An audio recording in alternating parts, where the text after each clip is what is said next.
All right, so in this quick lesson, what I'm going to show you is how to go about setting up the Google site that you're going to be using for your writing portfolio in class. So the first thing you're going to need to do is go to your Google Drive.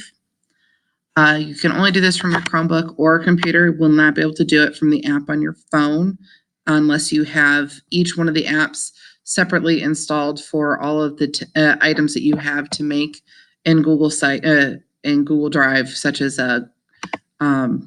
Google Document, Google Sheets, and Google Slides.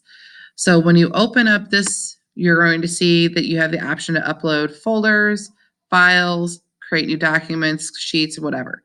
You're going to want to come down here to where it says More, and then you'll see another menu pops up. There are several items under here, including forms and other things. We are going to go down to Google Sites. It'll have the blue box that looks like this. And click on that one, and it's going to open up a new window for you. So it looks blank. You can do a lot of different things, but the first thing I want you to do is name your site. You're going to name it whatever your last name is, and then the word portfolio. So mine would be Kale's Portfolio, unless you have another name you want to give it, but this is going to be written for your writing. If you have a common last name like Smith or Williams, you may need to change something else, like adding a number to it, or your first initial, or perhaps even like adding in the word writing or something along those lines. But you want to name it something that will be easy for you to find again. The next thing you're going to need to do is change your header just by clicking on it, which is this, to say writing portfolio on it.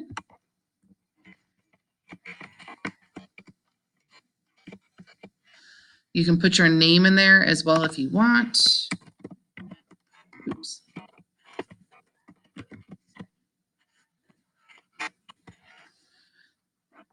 And then you're going to want to come up here to where it says publish. If you don't hit publish, then your site isn't going to actually exist. It's just going to be kind of like a rough draft that nobody can see. Here is where, if yours is already an existing site, something is going to pop up and tell you that you need to rename it. It might give you a different name, like a random series of numbers before or after, and so on. So, for example, I already have one set up that is Kale's sample portfolio. So if I change this one over here, I'll show you that it should anyway, yell at me. So it says, that is a great address, but it is already taken. So that means I would need to change it. I can do that by adding a space between words, or underslash, and different things. All right, but I want to make sure it's in blue so that I can hit publish. So once I hit publish, now my site actually exists. What I now need to do is come up here to the copy published link site and then copy the link.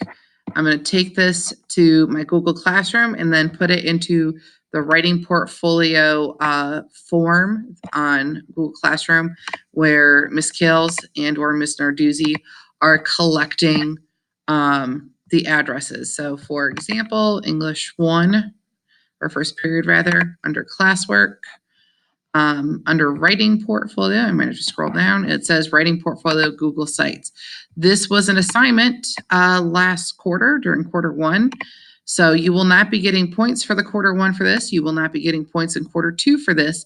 However, if I can't, or Ms. Narduzzi can't go in and find your site, then you're going to be missing out on points moving forward for our writing. So you're just going to simply paste in your link here, complete the rest of the form with your last name, first name, and then hit submit. I forgot to include my class period. All right, then I'm just going to go ahead and hit submit. All right, moving forward, we're going to be using these sites. I'm going to show you the example that I have here. to display some of our work. So the first thing we're going to be using is our This I Believe college essay. And actually, we're going to be transforming this from a college essay into a longer personal narrative. So you can see I have the original assignment up here for you. You're going to need to find your copy of this or make a copy of mine.